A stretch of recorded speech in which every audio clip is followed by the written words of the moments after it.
Hello everyone, ये है English series का लेसन नंबर 24 जिसमें आज हम चौथा टेंस प्रेजेंट कॉन्टिन्यूस टेंस पढ़ने वाले हैं।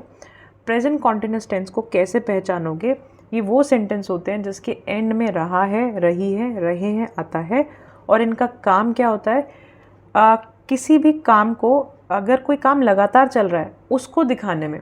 जैसे कि मैं पढ़ा रही हूँ, लगातार अभी भी पढ़ा रही हूँ, यानी प्रेजेंट में भी वो काम हो रहा है और कॉन्टिन्यूसली हो रहा है। ठीक है, लगातार हो रहा है, तो उसमें ऐसे सेंटेंस में हम प्रेजेंट कॉन्टिन्यूस टेंस वाले रूल्स लगाएंगे।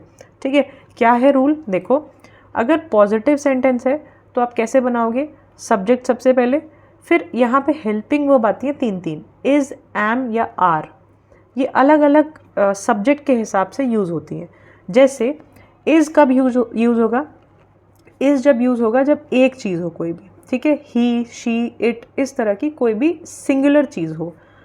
एम यूज़ होगा हमेशा सिर्फ आई के साथ, और आर यूज़ होगा यू और प्लूरल चीज़ों के साथ, यानी एक से ज़्यादा चीज़ों के साथ। तो इसको आप थोड़ा सा ध्यान रखना। इज़ यूज़ होता है एक चीज़ के साथ, एम यूज़ होगा आई के साथ, आर यूज़ होगा यू और प्लूरल चीज़ों के साथ। ठीक है, एक से ज़्यादा चीज़ों के साथ। ओके, तो subject is am are helping verb हो गई, तीनों में से एक लगेगी सब्जेक्ट के हिसाब से, प्लस वर्ब के साथ आईएनजी। ये वी आईएनजी का मतलब है वर्ब के साथ आईएनजी वाली फॉर्म लगेगी, यानी जैसे गोइंग, प्लेइंग, आईएनजी आता है जिसमें, प्लस ऑब्जेक्ट लगेगा एंड में। नेगेटिव बनाओगे तो नॉट हमेशा कहाँ आता है? हेल्पिंग वर्ब के जस्ट बाद।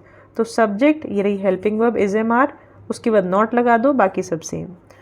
क्वेश्चन बनाना है तो इज़ एम आर को उठा के आगे कर दो, यानी हेल्पिंग वर्ब को उठा के आगे कर देते हैं, तो आगे आ गया, बाकी सब सेम। सब्जेक्ट अपनी जगह पे रहेगा। देखो, इस पॉजिटिव सेंटेंस का मुझे क्वेश्चन बनाना है तो इज़ एम आर को उठाओ आगे कर दो, बन गया रूल।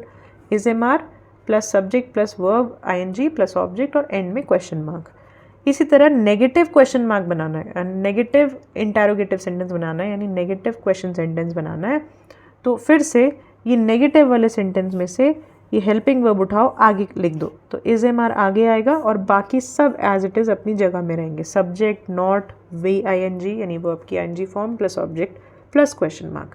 ठीक है, एग्जाम्पल में देखते हैं। जैसे मुझे बोलना है ही इज़ ड्राइविंग, वो ड्राइव कर रहा है, तो रहा है से मुझे समझ आया प्रेजेंट कॉन्टिन्यूस टेंस है, तो ही इज़ ड्राइविंग, वो एक है तो इज़ लगाया।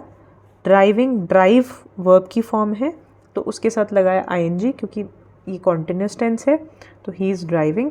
अगर ऑब्जेक्ट भी होता तो जैसे मान लो गाड़ी चला रहा है तो he is driving a car, तो कार ऑब्जेक्ट पीछे आ जाएगा हमेशा।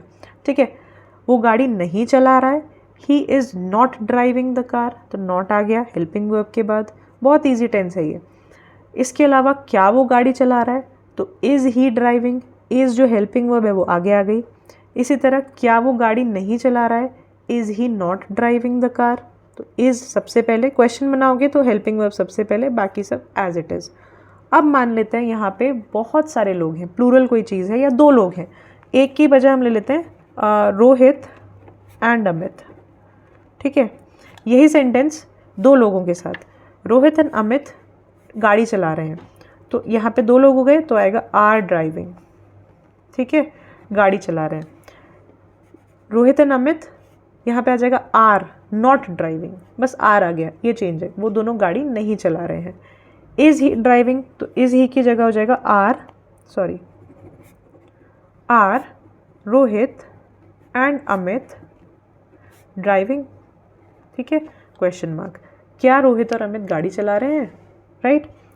अब क्या रोहित एंड अमित गाड़ी नहीं चला रहे हैं, तो are Rohit and Amit not driving the car.